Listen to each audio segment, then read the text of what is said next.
아멘. 오늘 하나님께서 주신 말씀 보겠습니다. 로마서 15장 1절에서 7절입니다. 로마서 15장 1절에서 7절 말씀입니다. 우리 한 절씩 교독하겠습니다. 제가 먼저 읽습니다. 믿음이 강한 우리는 마땅히 믿음이 약한 자의 약점을 담당하고 자기를 기쁘게 하지 아니할 것이라. 우리 각 사람이 이웃을 경외하되 선을 거느리고 덕을 세우도록 할지니라. 그리스도께서도 자기를 기쁘게 하지 아니하셨나니 기록된 바 주를 비방하는 자들의 비방이 내게 미쳤나이다 함과 같으니라. 무엇이든지 전에 기록된 바는 우리의 교훈을 위하여 기록된 것이니 우리로 하여금 인내로 또는 성경의 위로로 소망을 가지게 함이니라. 이제 인내와 위로의 하나님이 너희로 그리스도 예수를 본받아 서로 뜻이 같게 하여 주사 한 마음과 한 입으로 하나님 곧 우리 주 예수 그리스도의 아버지께 영광을 돌리게 하려 하노라. 7절 같이 읽읍시다. 그러므로 그리스도께서 우리를 받아 하나님께 영광을 돌리심과 같이 너희도 서로 받으라. 아멘. 네, 오늘 제목을 같이 한번 읽어볼까요? 같이 읽어보겠습니다. 시작. 하나님의 나라는 팀워크로 세워집니다. 아멘. 네, 오늘 이 말씀을 가지고 하나님이 우리 공동체에 큰 은혜를 주실 것을 믿습니다. 여러분, 우리는 예수님의 한 피를 받아서 한 몸 된 형제 자매인 것을 믿습니다. 오늘도 우리의 찬송 부른 가운데 이 고백이 나오지 않았습니까? 우리 주 예수의 피를 한 피를 받아 한 몸이 되어 우린 형제가 되었고 친구가 되었다고 말씀해주고 계십니다. 여러분, 우리 예수님께서 친히 증언하신 말씀을 한번 우리가 보면서 말씀을 시작해 보도록 하겠습니다. 마가복음 3장 33절, 35절 말씀을 한번 봅시다. 같이 읽어볼까요? 시작. 대답하시되 누가 내 어머니며 동생들이냐 하시고 둘러앉은 자들을 보시며 이르시되 내 어머니와 내 동생들을 보라. 누구든지 하나님의 뜻대로 행하는 자가 내 형제요 자매요 어머니이라. 예수님이 너희는 예수의 피로 구원받아 하나님의 자녀가 되었으면 이제 내 가족이다 이렇게 선포해주고 계십니다. 사실은 예수님의 어머니와 예수님의 누이와 형제들이 밖에서 예수님을 찾고 있었잖아요. 사람들이 예수여 당신의 가족이 당신을 찾고 있습니다. 그렇게 말씀했을 때 예수님이 하나님 안에서의 진짜 가족이 무엇인지를 오늘 이 말씀을 통해 천명해 주셨어요. 물론 우리 육신의 가족이 가족 맞습니다. 근데 그것은 혈연으로의 가족이에요. 육신의 가족입니다. 그런데 육신의 가족으로 부름을 받았지만 우리가 예수님의 피로 구속을 받지 못하면 영적인 가족은 되지 못합니다. 하나님께서 말씀하신 예수님이 말씀하신 하나님의 뜻대로 행하는 자라야 내 어머니다. 내 친구들이다. 내 형제다. 내 누이다. 이런 것은 될 수가 없습니다. 예수님은 또 우리를 이렇게 가족으로 부르셨지만 우리가 모든 것을 나누시기 위해서 친구로도 부르셨다고 우리에게 말씀해주고 있습니다. 이처럼 놀라운 친밀감의 이 고백이 어디 있을까요? 그런데 놀랍게도 예수님은 오늘 이 본문 말씀을 통해서 이제 너희가 이 하나님 나라의 가족이 되었으니 이 놀라운 신비의 연합을 이루라고 우리에게 당부하십니다. 이것이 나의 뜻이고 하늘 아버지의 뜻이라고 말씀하십니다. 여러분, 하나님의 나라가 각자 우리 안에 있지만 공동체 안에 하나님의 나라가 있는 것을 믿으십니까? 교회 안에 하나님의 나라가 임하고 있는 걸 믿으십니까? 예, 그것이 옳습니다. 하나님의 나라는 여기 있다 저기 있다 하지 않고 하나님을 믿고 예수를 믿는 너희 안에 있다고 예수님 말씀하십니다. 그런데 개개인 안에만 있는 하나님이 아니라 예수님이 하나님이 설계하신 하나님의 나라는 뭐냐면 공동체예요. 삼위일체 하나님이 성부, 성자, 성령이 오직 사랑과 진리로 연합되어 계시지 않습니까? 삼위일체 하나님이 에카드, 히브리어로 에카드가 한 몸이란 뜻인데 그 한 몸으로 삼위일체 하나님이 하나 되어 계시는데 그 한 몸을 교회를 한 몸 되게 하시면서 너희가 한 몸이 될 때에 주의 이름으로 한 몸이 될 때에 예수의 피로 한 몸이 될 때에 내가 에카드 해주겠다. 내가 하나 되게 하겠다. 내가 너희 가운데 임해 주겠다고 말씀하십니다.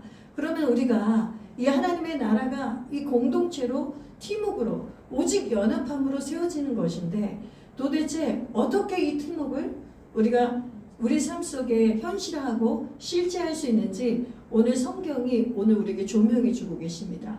첫 번째 어떻게 하나님이 우리에게 하나 되라고 말씀하시냐면 말씀 한번 읽어보겠습니다. 2절 한번 1, 2절 읽어보겠습니다. 시작. 믿음이 강한 우리는 마땅히 믿음의 약한 자의 약점을 담당하고 자기를 기쁘게 하지 아니할 것이라. 2절 우리 각 사람이 이웃을 기쁘게 하되 선을 이루고 덕을 세우도록 할지니라. 하나님의 나라의 팀웍을 이루려면 첫 번째 이웃을 기뻐하고 이웃을 먼저 기쁘게 하고 선을 행하라고 말씀하십니다. 이웃을 기쁘게 하고 선을 행하라. 여러분 이 말씀이 예수님이 해주신 두 계명의 말씀의 두 번째 계명이기도 합니다. 마태복음 말씀을 볼게요. 마태복음 말씀 찾아주세요. 마태복음 22장 36절 40절 말씀 같이 보겠습니다. 한번 같이 읽어볼게요. 시작. 선생님 율법 중에서 어느 계명이 크니까? 예수께서 이르시되 내 마음을 다하고 목숨을 다하고 뜻을 다하여 주 너희 하나님을 사랑하라 하셨으니 이것이 크고 첫째 되는 계명이요 둘째도 그와 같으니 내 이웃을 내 자신과 같이 사랑하라 하셨으니 이 두 계명이 온 율법과 선지자의 강령이니라. 두 계명만 압축해 주셨습니다. 구약의 성경을 예수님은 딱 두 계명을 압축해 주셨는데 우리가 지난주에 이 첫 계명을 배우지 않았습니까? 우리가 하나님을 경외하는 것은 죽을 때까지 배워야 합니다. 우리가 기억하시죠? 그런 것처럼 주님이 오늘 말씀해 주신 두 번째 계명 내 이웃을 내 자신과 같이 사랑하라는 것도 우리가 죽을 때까지 배워야 될 항목입니다. 여러분 하나님을 경외함이 한 번에 되지 않은 것처럼 나 자신보다 내 이웃을 먼저 기쁘게 하고 하나님의 나라 공동체 덕을 세우는 일은 정말로 평생의 수건 사업입니다. 이 수건 사업을 이루기 위해서 우리는 죽을 만큼 고생이 아니라 죽어야 합니다. 그러니까 죽을 만큼만 고생하면 공동체가 세워지지 않습니다. 근데 우리가 죽어버리면 이 공동체에 팀워크가 생기고 연합이 생기는 것입니다.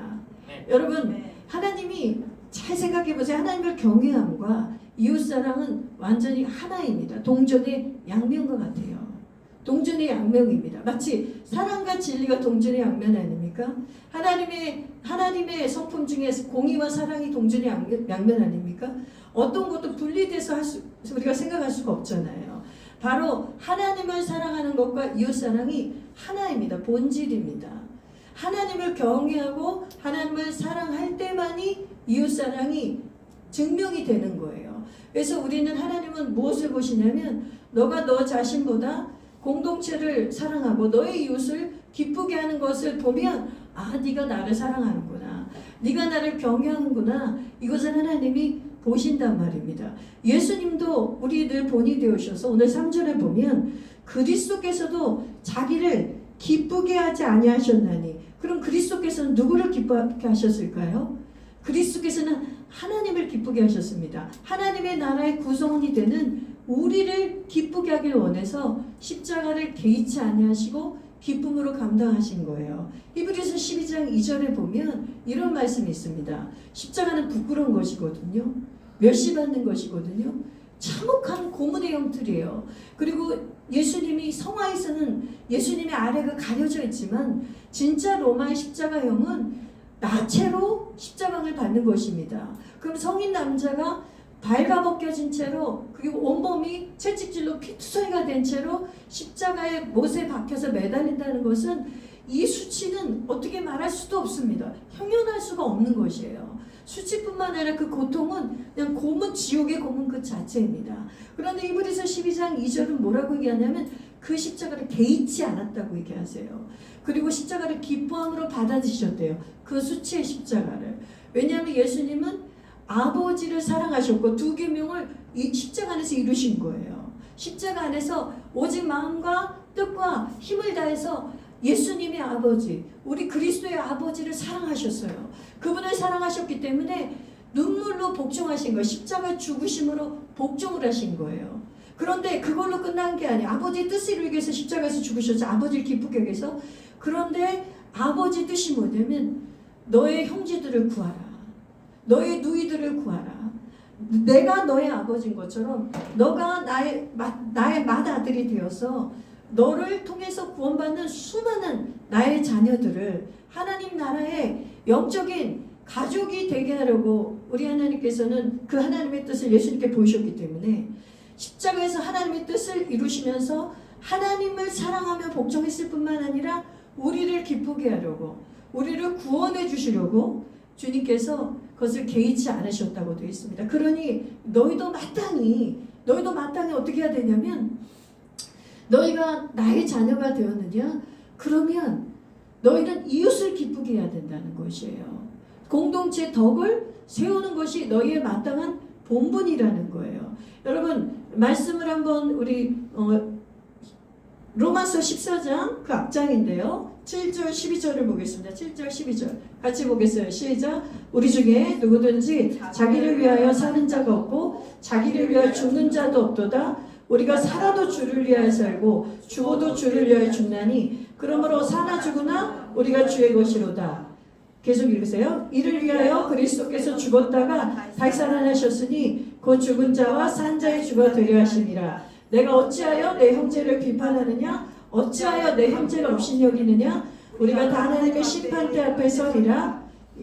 기록되었으되 주께서 이르시되 내가 살았더니 모든 무릎이 내게 무릎을 꿇을 것이요 모든 혀가 하나님께 자백하리라 하였느니라. 이러므로 우리 각 사람이 자기 일을 하나님께 직구하리라. 이렇게 말씀하고 있습니다. 제가 왜 이 말씀을 인용했냐면 주를 위해서 살아도 주를 위해 죽어도 주를 위해는 우리가 이 캐치플레이로 너무 쉽게 얘기할 수 있어요.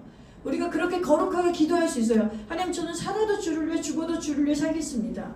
이때는 우리가 일계명을 너무나 잘 지키는 거죠. 하나님을 경외함으로 이런 고백이 성령 안에서 우리에게 막 쏟아져 나오는 것이죠. 우리 막 눈물을 흘리면서 정말 우리의 마음과 뜻이 그거 기도에다 실리는 것이죠. 그런 열망이 막 일어나는 것이죠. 그런 다음에 그럼 그 사랑을 주를 위해서 너가 죽어도 살아도 사랑하겠느냐? 그 다음 말씀이 뭐죠? 내 형제를 없이 여기지 말라.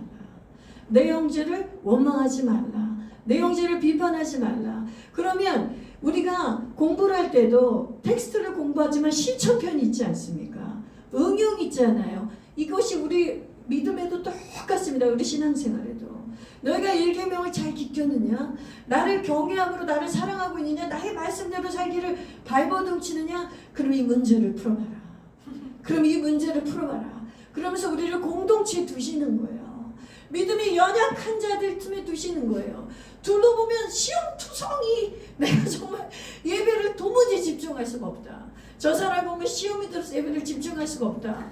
저 사람은 3년이 지나도 5년이 지나도 어떻게 저렇게 정죄받을 행동이 한결같을까? 변하지가 않은 걸 보면 우리도 모르게 원망이 싹 트면서 우리가 비판하며 그 형제의 연약함을 받지 못합니다. 오늘 로마서 14장 1절 다시 띄워주시면 15장 1절 다시 띄워주시면 이렇게 나오죠. 믿음이 강한 우리는 마땅히 믿음이 약한 자의 약점을 담당하고 자기를 기쁘게 하지 아니할 것이라. 실천편을 먼저 얘기해 주시는 거예요. 너희가 이웃을 기쁘게 하고 공동체의 덕을 세우는데 가장 필요한 게 뭐냐면 공동체 덕을 세우는데 가장 필요한 게 뭐냐면 적극적으로 사랑하는 거 안 해도 된다는 거예요. 막 너무 잘해주려고 오히려 하지 않아도 돼요. 그러나 믿음이 약한 자들을 받는 거예요. 그들의 약점을 담당해 주는 것을 먼저 하라는 거예요. 로마서 14장에도 아까도 우리가 읽었던 것처럼 그들의 약점을 보고 약한 것을 보고 쉽게 비판하지 말라는 거예요. 원망하지 말라는 거예요. 그들의 허물을 덮어줘야 한다고 얘기하는 거예요. 여러분 이때에 더 성령의 충만함이 필요합니다. 내가 누군가에게 내 형제를 덮어줘야 될 때, 내가 내 자매를 덮어줘야 될 때, 그 약점을 받아줘야 될 때, 그 약점을 내가 대신 담당해주고 커버해줘야 될 때 그때 더 큰 믿음이 필요한 거예요. 내가 혼자 막 기도하면서 내가 살아도 주를 위해서 죽어도 주를 위해서 울고불고 기도할 때가 진정성을 하나님 보는 거 아니에요. 하나님은 어마어마한 성령 집회, 은사 집회에서 뜨겁게 기도하는 그 기도를 그래 그럼 네가 삶 속에서 너의 교회로 가서 너의 가정으로 가서 너의 직장으로 가서 그것을 어떻게 하는지 주님은 보고 계세요. 그러면서 그것을 이루라는 거예요. 예수 그리스도께서 자신을 기쁘게 함으로 살지 않고 자신이 가난해져서 우리를 부유하게 한 것처럼, 자신이 낮아짐으로 우리를 높여준 것처럼, 우리 자신이 죽음으로써 우리를 살려준 것처럼 우리도 몸소 그리스도의 남은 고난을 채우는 것을 마땅하게 여겨야 된다는 거예요. 여러분, 우리는 주님처럼 십자가에서 다시 매달릴 필요는 없습니다. 그 형틀에 매달리는 것을 요구하지 않으셨어요. 감당할 수 없는 일이죠. 그건 인류 중에 아무도 감당할 수가 없습니다. 오직 사랑 그 자체이신 하나님의 아들 예수님이 감당해 주셨어요.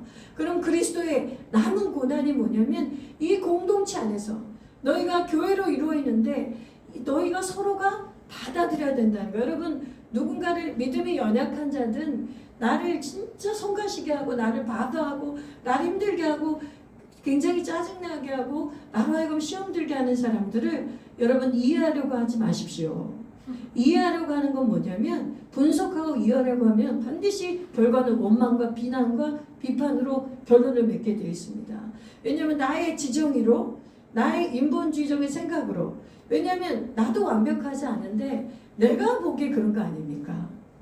그걸 항상 기억을 하셔야 돼요. 아, 내가 저 사람을 드는 생각은 내가 보기에 그런 거다. 근데 우리가 이렇게 주장하실 수 있어요. 아니야, 성경적으로 저 사람이 틀려. 저 사람은 다른 복음을 얘기하고 있어. 저 사람은 이상해. 좀 잘못 간 것 같아.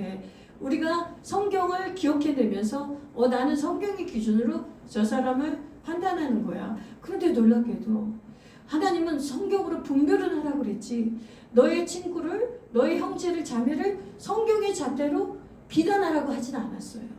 재판관은 내가 재판관이라는 거예요. 오늘 로마서 14장에서도 심판대 앞에서 너희가 형제를 비난하고 너희 혀로 말한 것을 다 너희가 직구하게 되리라. 너희가 다 토설하게 된다는 거예요. 우린 그 앞에서 몸둘 바를 모르게 될 거예요. 우리가 평생에 우리가 원망하고 형제를 비난하고 정죄한 것이 얼마나 무서운 것인지. 심판대 앞이라고 얘기했어요. 여러분, 야고보서 5장에도 보면 뭐라고 되어 있냐면 너희가 서로 원망하지 말라. 원망하지 말라. 야고보서 5장 9절에 너희가 서로 원망하지 않아야 심판을 면하리라고 되어 있어요.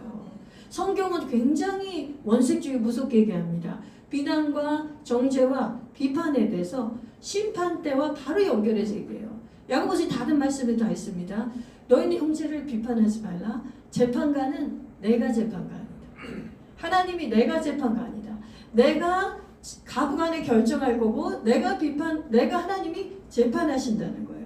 그럼 너희는 어떻게 하라는 거예요? 서로 받으라는 거예요.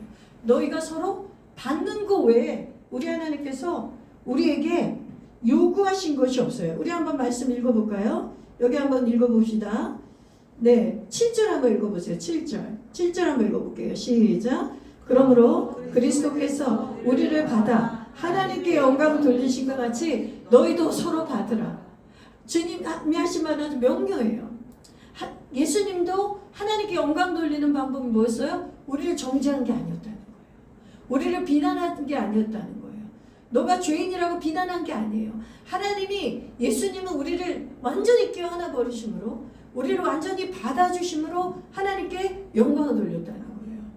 그럼 다시 말하면 뭘까요? 우리도 너희도 하나님이 영광 받으신 건 뭐냐면 너희는 저 형제 안에 어려움이 있는 것을 분별을 해라. 왜냐하면 그 미혹의 영이 있으면 분별해야 되지 않겠습니까? 저 사람이 세상에 빠졌으면 분별해야 되지 않겠습니까? 왜 분별해야 될까요? 받기 위해서 도와주려고 분별하라는 거예요. 그런데 우리는 거꾸로 하는 거예요. 분별이 된 다음에 비난하기 시작하는 거예요. 분별이 된 다음에 비판하기 시작하는 거예요. 그래서 공동체에서 덕을 세우고 서로 사랑하고 이웃을 기쁘게 하는 가장 첫 번째 덕목은, 오늘 여러 가지 우리 생각하지 말고 본문에서 오늘 주신 이 말씀만 적용합시다. 서로를 받으라. 분명히 너보다 연약한 자가 있다. 네가 만약에 저 사람이 어려움이 보이고 저 사람이 문제가 보면 네가 저 사람을 조금 강한 거다. 그걸 여러분 꼭 기억하세요. 저 사람 때문에 내가 피해를 보는 게 아니라 여러분이 저 사람이 분별이 된다면 저 사람이 참 저런 게 문제가 있네. 왜곡돼 있네. 이상하게 말하네. 정말로 저 사람은 상종 못할 사람이네. 이렇게 분별이 돼도 주님은 상종 못할 사람이네. 우리가 그렇게 가는 게 아니라 분별했으면 저 사람은 도움이 필요한 사람이구나. 저 사람은 누군가가 옆에서 도와줘야 될 사람이구나. 이렇게 인식을 하라는 거 완전 생각의 전환 아닙니까? 그래서 우리가 성경을 알고 있어도 바르게 실천이 안 되는 거예요. 생각의 전환이 안 되면. 그래서 성경을 가지고 내가 재판관에 올라가는 거예요. 주님이 그걸 제일 싫어하시고 무시무시하게 심판을 너의 심판대랑 연결해서 얘기했어요. 심판받는다고. 그래서 저도 나도 모르게 정말 답답하면 피난하고 정죄하고 정말 그 믿음이 약한 자들 봤다 못해 하소연하고 할 때가 많지만 하소연으로만 끝나고 기도하자 이러면 좋은데 꼭 정죄가 되더란 말이에요. 그래서 또 하나님께 회개하고 하나님 용서하십시오. 하나님이 나를 받아주셨는데 주님이 나를 받아주셨는데 1만 달란트를 탕감을 받아놓고도 내가 그 용서를 받아놓고도 내가 그 하나님의 용납하심을 받아놓고도 내가 나 조금 불편하고 힘든 거를 내가 용납하지 못하는 정말 200데나리온 빚진 자, 100데나리온 빚진 자를 감옥에 집어넣고 내가 재판관이 되는 자입니다. 이렇게 회개하고 고백하게 됩니다. 여러분, 우리 첫 번째 이 팀워크, 하나님 나라의 팀워크를 이루기 위해서 내 이웃을 먼저 기쁘게 하는 덕을 세우는 일에 반드시 나보다 믿음이 약한 자를 품고 받는 이 훈련을 하도록 합시다. 한 번에 안 돼도 계속 합시다. 두 번째, 하나님 나라의 팀워크를 세우기 위해서 필요한 것은 우리가 한 마음과 한 입이 되어야 합니다. 우리 말씀 다시 한번 읽어볼게요. 6절 말씀 볼까요? 6절 말씀 시작. 한 마음과 한 입으로 하나님 곧 우리 주 예수 그리스도의 아버지께 영광을 돌리게 하려 하노라. 아멘. 네, 말씀에 보면 한 마음과 한 입입니다. 그러면 몸이 하나라는 소리예요? 여러 개라는 소리예요? 한 마음과 한 입이면 당연히 몸이 하나라는 소리죠. 만약에 한 마음과 한 입인데 몸이 여러 개라면 정말 무서운 몬스터겠죠. 그래서 에베소서 4장 4절 5절 보면 이런 말씀이 있습니다. 너희가 하나님도 하나시다. 몸도 하나시다. 너희가 받은 세례도 하나다. 믿음도 하나다. 주님도 하나다. 그래서 어떻게 하라는 거예요? 그 한 몸됨을 이루면서 그 연합을 이루라고 말씀하고 있습니다. 여기서도 바울이 권면을 하고 있어요. 한 마음과 한 입이 되기를 애쓰라는 거야. 한 마음과 한 입이 되기를.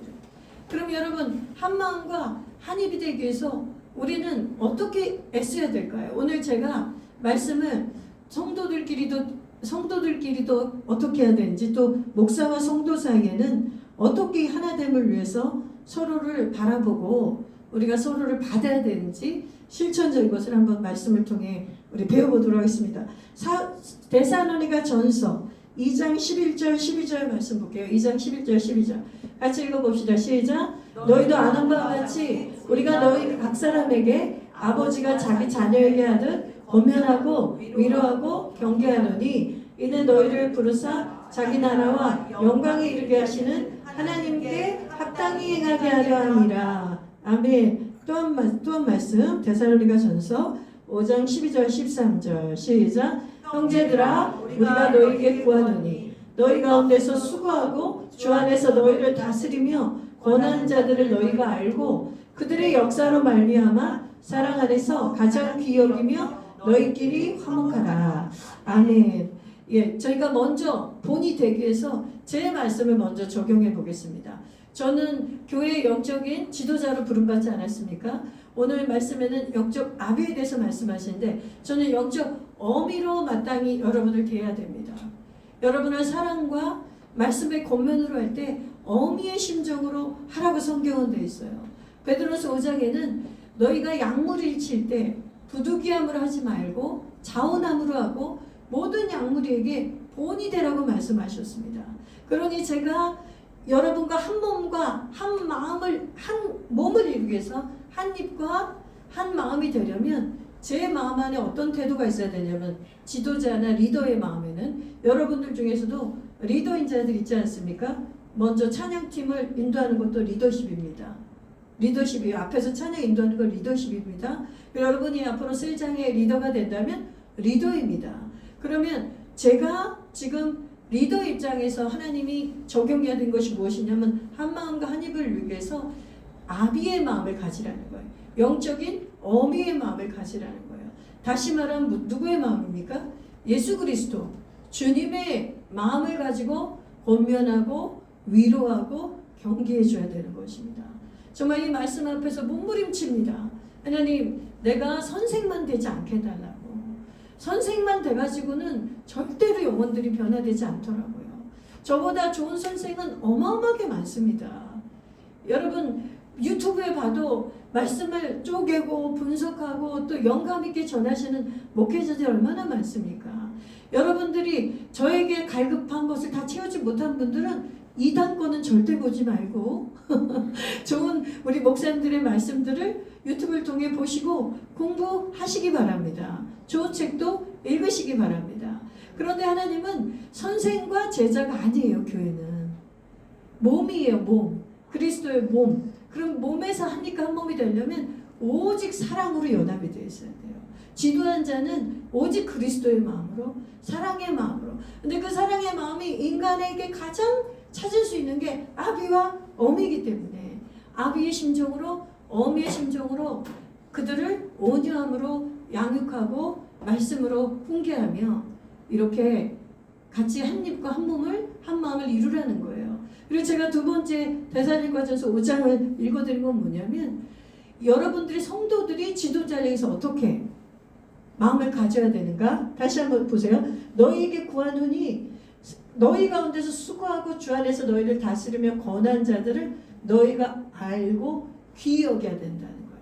그들이 하는 그 사랑 안에서 역사하는 것을, 그들의 일을 귀히 여길 줄 알아야 된다는 거예요. 그게 그리스도의 몸이 한 몸이 한 입이 되고 한 마음이 되는 중요한 요소라는 거예요.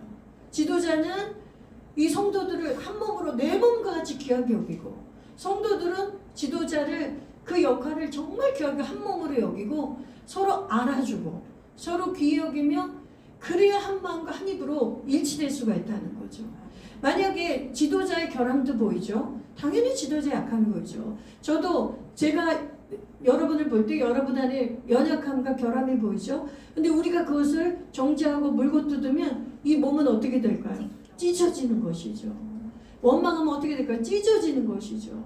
그러니까 제일 먼저 말씀이 서로 받으라는 거예요. 받은 다음에 한 입과 한 몸이 되어야 되는 거예요. 한 마음이 되어야 되는 거예요. 서로를 받는 그 훈련이 안 되면, 서로를 한 몸으로 인정하고 하면 나를 자해하는 거예요. 우리가 원망하고 불평하는 건 내 몸을 자해하는 거예요. 그런데 한 입과 한 마음은 죽어도 될 수가 없죠. 그래서 제가 오늘은 되게 구체적인 얘기들을 예를 듭니다. 그래서 오늘 하나님이 우리 성도 안에서 우리가 서로를 향해서 어떠한 우리가 태도로 서로를 대해야 되는지, 그리고 너희끼리 화목하라. 목회자와 성도끼리도 서로 연합하고 화목하지만 너희끼리도, 성도들끼리도 서로 화평하고 화목하라고 말씀하십니다. 여러분, 한 입과 한 몸이, 한 마음이 되면 얼마나 신날까요? 그 모임이 10명이든 20명이든 50명이든 우리가 그리스도의 한 몸이 되어 한 입과 한 마음으로 주님을 찬양하고 주님을 전하고 서로의 사랑을 고백하고 서로의 연약함을 담당해주고 기도할 수 있다면 정말 그곳에 바로 하나님의 나라가 세워지고 이루어지는 것입니다. 우리가 왜 교회 와서 사람들이 그토록 많이 실망하냐면 세상에서 없는 게 있기를 바라고 있어요. 우리 성도들도 당연히 교회 안에서 세상에서 누릴 수 없는 그 무엇인가가 교회에 있기를 바라고 있거든요. 그런데 여러분, 우리 성도들만 그런 게 아니에요. 정말 불신자들도 교회에 오면 뭔가가 세상과는 다른 것이 있기를 바라고 있어요. 그런데 세상과 다른 차별화는 우리가 다른 거는 보여줄 게 없어요. 세상의 화려함을 우리가 어떻게 따라가요? 세상의 문화를 이 교회가 어떻게 따라가요? 그런데 신기하게도 교회를 가면 하나님이란 분을 믿으면서 저들은 서로 용납해 주더라, 서로 아껴 주더라, 서로 사랑해 주더라, 서로 하나가 되려고 정말 애를 쓰더라, 이런 게 보이잖아요. 이게 바로 다른 말로 하나님의 나라가 보이는 거예요. 그러니까 그들은 그게 하나님의 나라인지 뭔지 개념도 없어요, 불신자들 입장에서는. 그런데 그런 걸 몰라도, 성경을 몰라도 상관없어요. 그냥 그들 안에 세상하고 다른 게 이런 거네. 그래도 교회를 가면 서로가 저렇게 하나 돼서 한 마음이 되어서 저렇게 서로 사랑하려고 애쓰네. 이게 우리가 세상과의 가장 변별점이고 차별화된 부분이라고 저는 믿습니다. 여러분, 한 입과 한 마음이 돼서 주님의 한 몸을 이룬 주 여러분 되시길 바랍니다. 예, 세 번째 말씀 마무리할게요. 하나님 나라의 팀웍을 이루고 우리가 강력한 하나님의 나라를 세우려면 서로 기도해 줘야 됩니다. 서로 반드시 기도해 줘야 돼요. 오늘 본문에는 기도하라는 말은 없어요. 그런데 제가 이것은 부연했습니다. 본문 말씀엔 없지만 이 한 입이 되기 위해서 한 몸이 되기 위해서 서로를 밖에서 기도가 전제되지 않고는 불가능합니다. 완전히 불가능합니다. 절대 불가능합니다. 기도는 사랑의 결정체입니다. 따라해 봅시다. 기도는 사랑의 결정체이다. 왜 그런지 아세요? 기도를 해야 품을 수 있는 마음이 조금씩 올라가요. 여러분, 그 사람에 대해서 기도를 일단 시작하면 이상하게 마음이 부드러워져요. 이상하게 내 생각이 좀 달라져요. 아까는 분명히 역지사지가 안 됐거든요. 굉장히 화가 났을 때는 역지사지가 안 돼요. 그 사람 입장이 헤아려지긴커녕 아무리 봐도 그 사람이 틀린 거예요. 저렇게 두고두고 나를 괴롭히는 사람은 정말 없을 거란 생각이 들 정도로 너무 힘든 거예요. 그런데 그냥 기도를 하면 이상하게 마음이 괜찮아지는 거예요.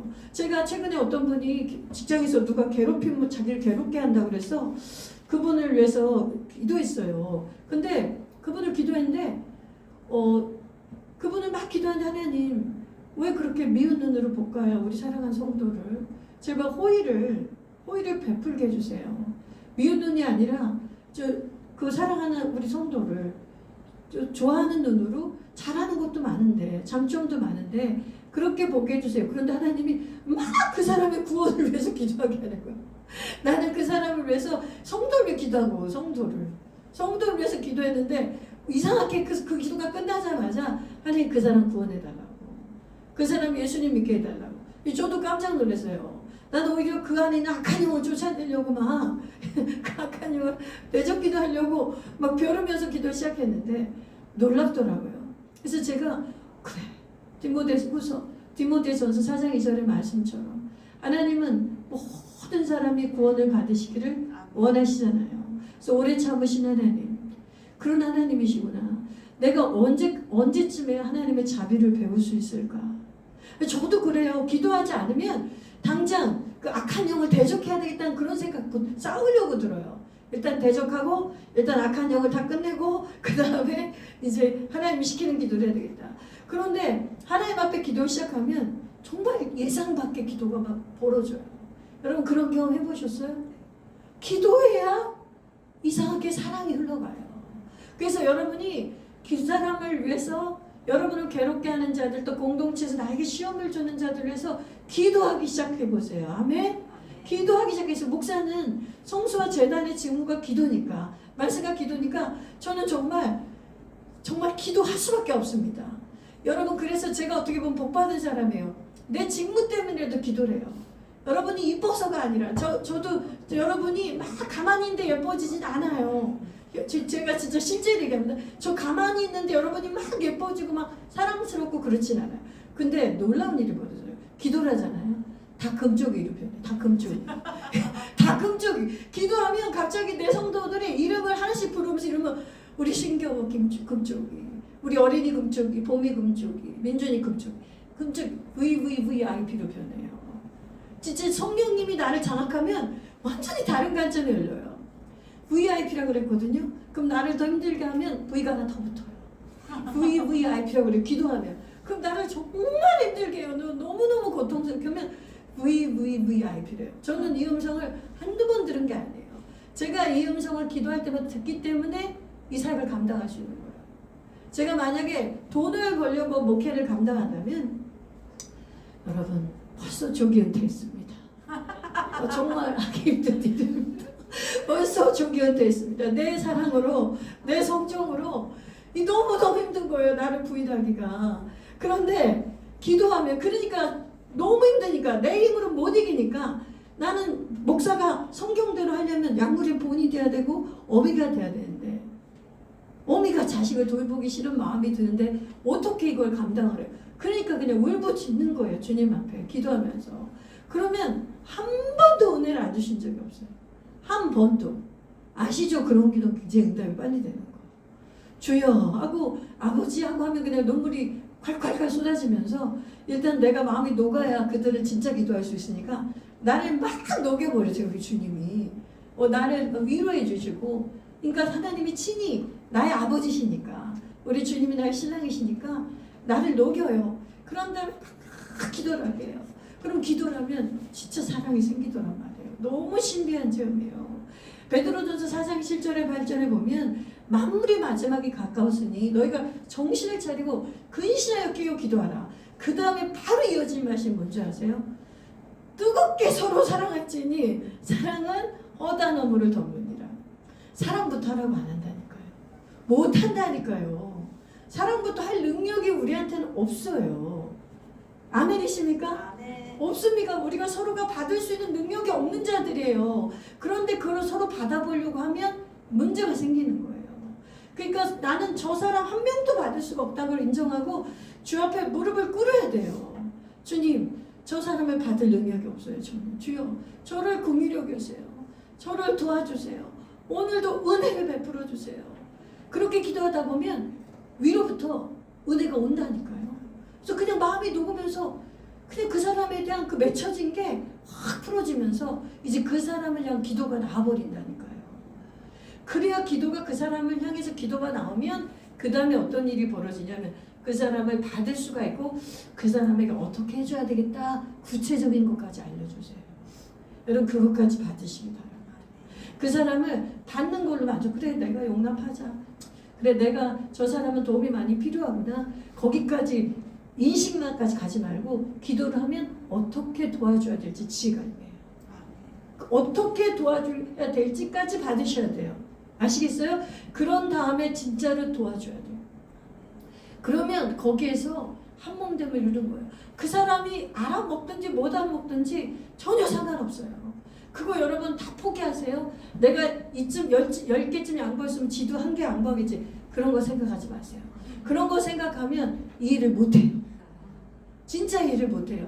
그냥 그거 생각하지 말고 하나님이 나한테 이 은혜를 주셨으니까 내가 저 사람을 용납할 수 있는 이 놀라운 은혜를 나한테 주셨으니까 내가 이 은혜대로 산 것만으로 만족하세요. 성경적인 삶이 내 삶에서 이루어진 걸로 기뻐하세요. 이게 그리스도와 신부된 우리의 비밀이 되는 거예요. 이 비밀이 쌓여가기 때문에 사랑하는 자가 더 사랑하게 되는 거예요. 아멘. 기도한 자가 더 기도하게 되는 거예요. 용납하는 자가 더 용납하는 게 되는 거예요.